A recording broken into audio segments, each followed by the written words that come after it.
Les Israélites étaient en esclavage en Égypte. Leur situation devenait de plus en plus mauvaise. Et de mauvaise, elle devint terrible. Toute la situation était aussi désespérée qu'elle pouvait l'être et fut rendue impossible. Pharaon décida de tuer tous les enfants mâles qui naquirent à ce moment-là. Point n'est besoin de vous rappeler tout le reste de cette histoire. En ce temps-là, est-il dit, naquit Moïse, acte 7-20. Moïse naquit en ce moment, impossible. Et me direz-vous que ce fut pas un fait surnaturel qu'il était préservé en vie, alors que tous les petits garçons étaient massacrés. Tout cela se fit sur une base surnaturelle, sur une base céleste, et non terrestre. Nous n'avons qu'à jeter un regard sur le récit de la délivrance du peuple d'Israël de l'Égypte, ce que nous appelons l'Exode, pour voir, oui, quelle situation difficile existait. Pharaon avait employé toutes ses ressources pour empêcher ce peuple de sortir. Il n'y avait rien qu'il n'ait fait pour rendre impossible l'Exode. Mais Dieu intervint alors que la situation était des plus sombres. Et il fit sortir le peuple par une forte main, comme il l'avait dit bien des années auparavant. L'Exode se fit sur une base surnaturelle.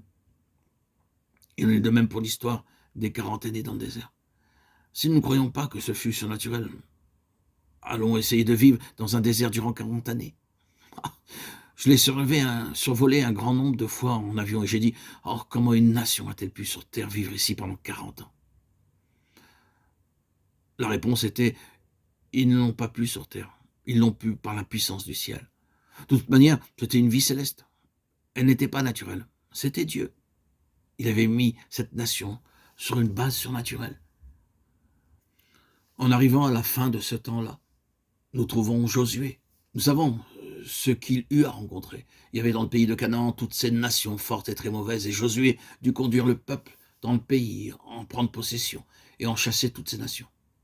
Pensons-nous que cela ait pu être accompli naturellement? Oh non. Dieu le fit, et le peuple d'Israël entra. Le peuple traversa le Jourdain, alors qu'il débordait sur toutes ses rives. Et il le passa à pied sec. Nous connaissons le reste de l'histoire. De nombreuses années s'écoulèrent et nous arrivons au livre des juges. Nous tirerons simplement une illustration de ce livre. Israël était maintenant environné par d'autres nations très fortes. Et le moment arriva où les Madianites, qui étaient aussi nombreux que la sauterelle, Juges, chapitre 7, verset 12, se rassemblèrent autour d'Israël. La situation était loin d'être facile. L'Éternel appela Gédéon et lui demanda de marcher contre cette combinaison d'armées et de délivrer Israël de leurs mains. Gédéon dit, il faudrait pour cela une grande armée. Il adressa donc un appel à tout Israël et rassembla une très grande armée, qui en tout cas était appelée une grande armée à ce moment-là. Il avait 22 000 hommes, mais l'Éternel dit à Gédéon, tu as une armée trop grande, il est tout à fait vrai que ses ennemis sont beaucoup, beaucoup plus nombreux que ton armée, mais ton armée est trop grande. Gédéon mit alors à l'épreuve ces hommes. Il les mit à l'épreuve et une grande multitude s'en retourna dans ses foyers et le laissa avec une armée beaucoup plus petite. Et l'Éternel dit, ils sont encore trop nombreux.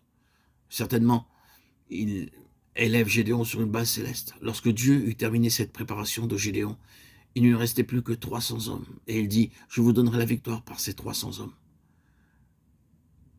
Juge, chapitre 7, verset 7. Et Dieu le fit. Ils ont obtenu la victoire. Remarquons comment Dieu amena Gédéon sur une base céleste surnaturelle. Et ce fut une expérience très éprouvante pour Gédéon. Me direz-vous que Gédéon n'apprit pas à vivre par la foi? La foi et les choses célestes vont ensemble. Commençons-nous à voir la signification de ce qui est céleste et de ce qu'est la foi. La foi signifie que le ciel seul peut faire ce que ne saurait faire aucun homme, ni les hommes tous ensemble. Rien n'est impossible au ciel, dans aucune circonstance, ni dans aucune situation. Avez-vous assimilé, intégré cette pensée? Rien n'est impossible à Dieu, quelles que soient les circonstances et les situations.